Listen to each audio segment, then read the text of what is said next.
Okay, good morning, everybody. My name is Andrew Williams. I'm the CEO of New Pacific Metals, and we're discovering and developing world-class silver and gold deposits in Bolivia. Please note I'll be making forward-looking statements during this presentation. So our journey began in 2017 with an exploration concept called silver sand. Since then, we've added two new projects to our portfolio, Carangas and Silver Strike. Silver sand is our most advanced project on the left side of the screen and is still our flagship.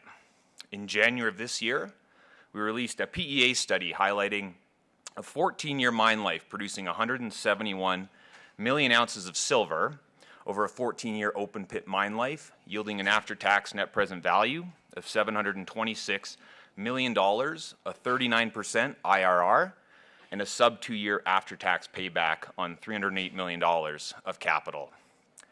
Silver sand is one of the best primary silver discoveries that's been made anywhere in this world in the last decade. A tough act to follow, but in the middle of 2021, we acquired our second project, Carangas, by free staking.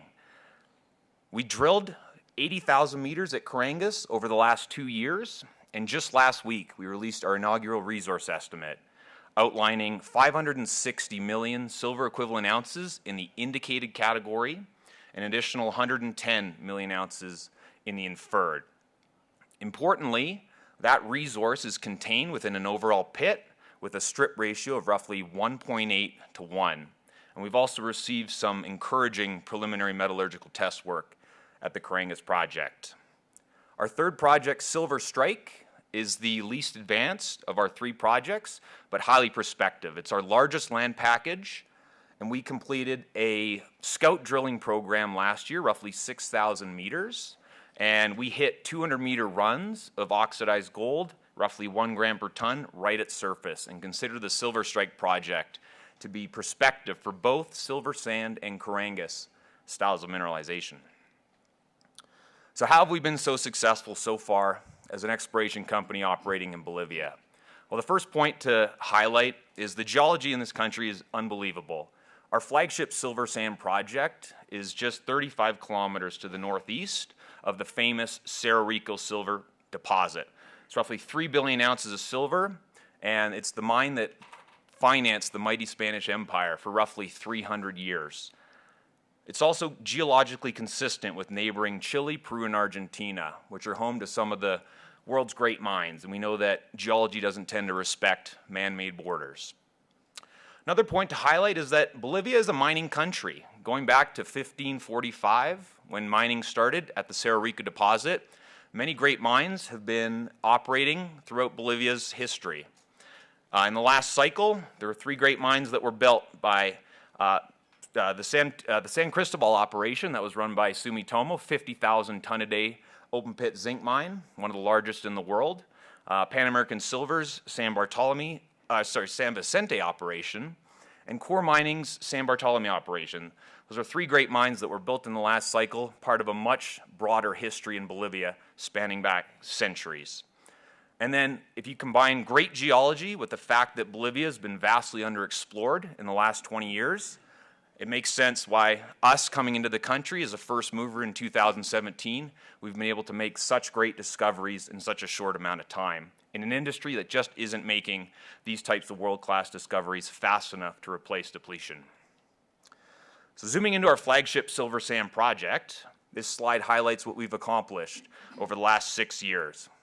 We've drilled 136,000 meters, 551 holes. We've released 2 resource estimates and then our PEA study in January of this year.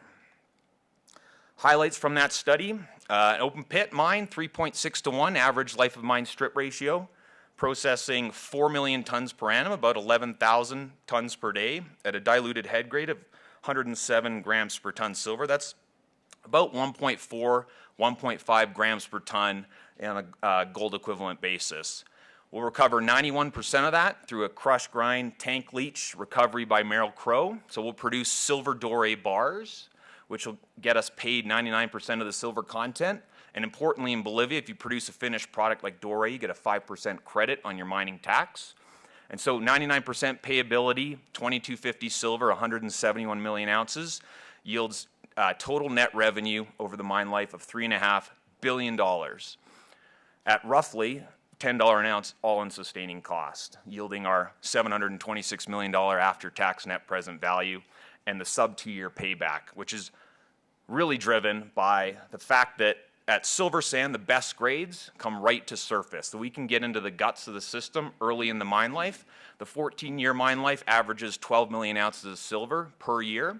But in each of those first 4 years, we'll be able to produce roughly 16 million ounces of silver production. And to put that into context for you so you appreciate the scale of this discovery, silver industry giant Hecla, their silver production guidance this year from their 3 silver mines combined is 16 to 17 million ounces of silver. And you look at First Majestic and Coeur, they're in the 10 to 12 million ounce range. So from just this one asset, we'll be producing that scale silver production at roughly $10 an ounce all-in sustaining cost over the mine life.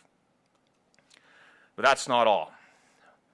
Like I said, in April of 2021, we free-staked the Carangas project. Carangas is located it's in the Oruro department, about a 12-hour drive from our Silver Sand project, and it's about 200 kilometers southwest along a paved highway from the center of Oruro. And then you take that paved highway 35 kilometers to site, and it's a flat gravel road the rest of the way. Vehicle access into Carangas is fantastic. 270 kilometers along a paved highway takes you to the closest port in Chile.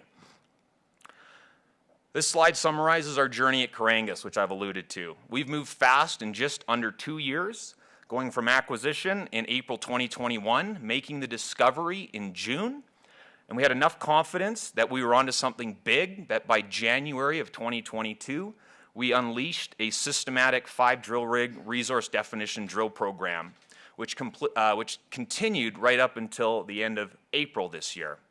We then collected those assay results and started our resource estimate in June, and just last week we published it to the market. The Coles Notes version, it's big. Total indicated resources of 560 million silver equivalent ounces and an additional 110 million ounces in the inferred category.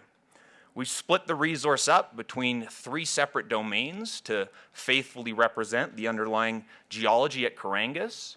It's a zone system. You can imagine a mushroom. So the mushroom cap is the part of the system that comes right to surface, and that's what contains the bulk of our mineralization, 150 of our roughly 250 million tons.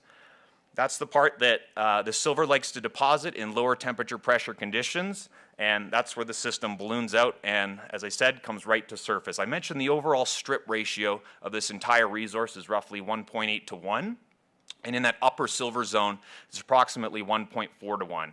And that's at a 85 gram silver equivalent grade. And so there's a lot of room for additional optimization within that pit, given that the starting strip ratio is low. So this overall resource, whether it's the silver zone or lower gold zone, there's a lot of room for us to optimize this resource further.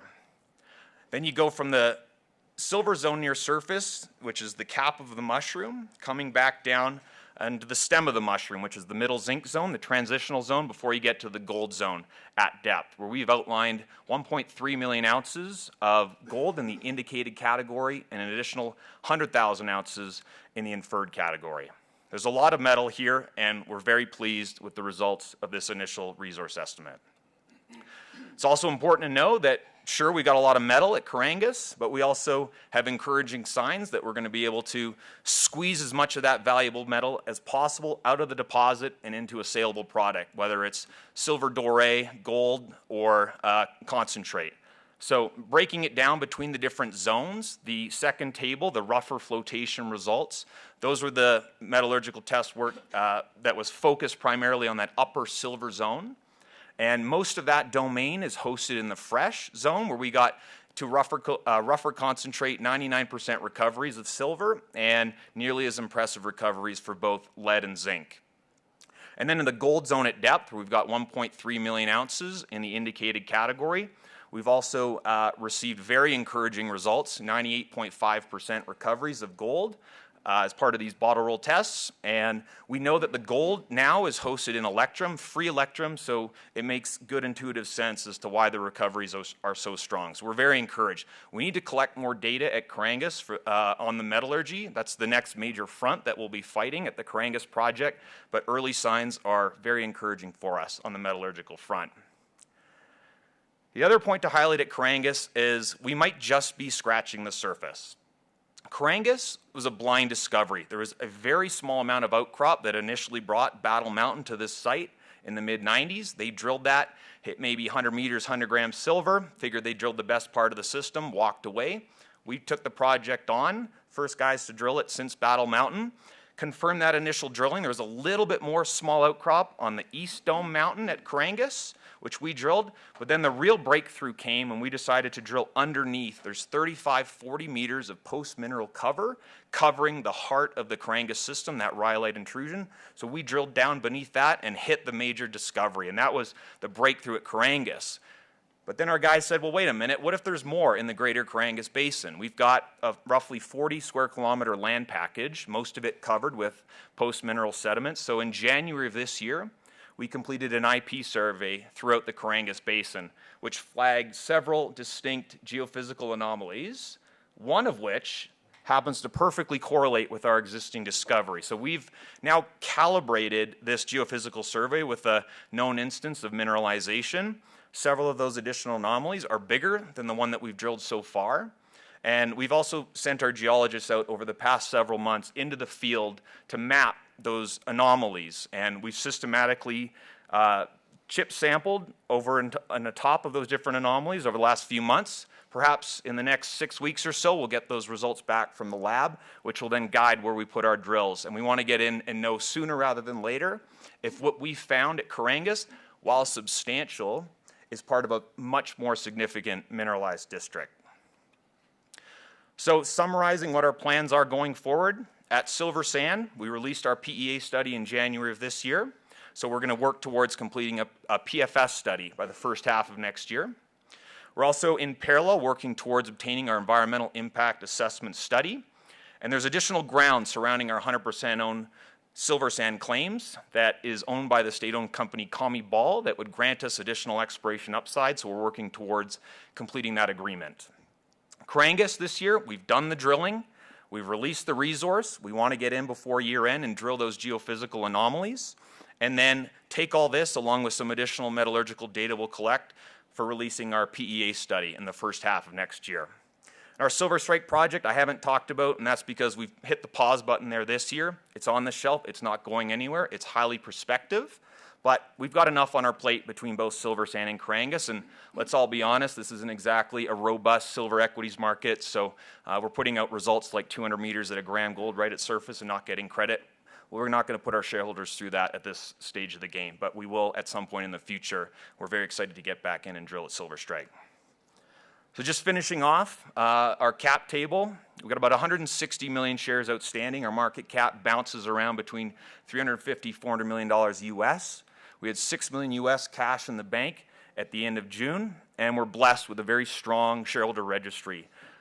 Silvercorp Metals, they own 28% of us, and our next largest shareholder is Pan American Silver that owns just over 9%. Pan American Silver, they've been operating very successfully in Bolivia for the last 20 years and share our view that it is a misunderstood jurisdiction.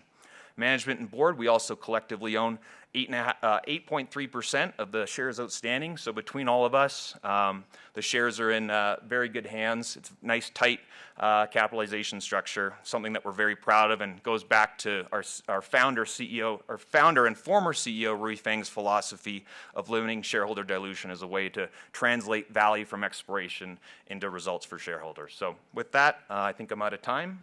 Thank you very much for your attention. Thank you very much, Andrew.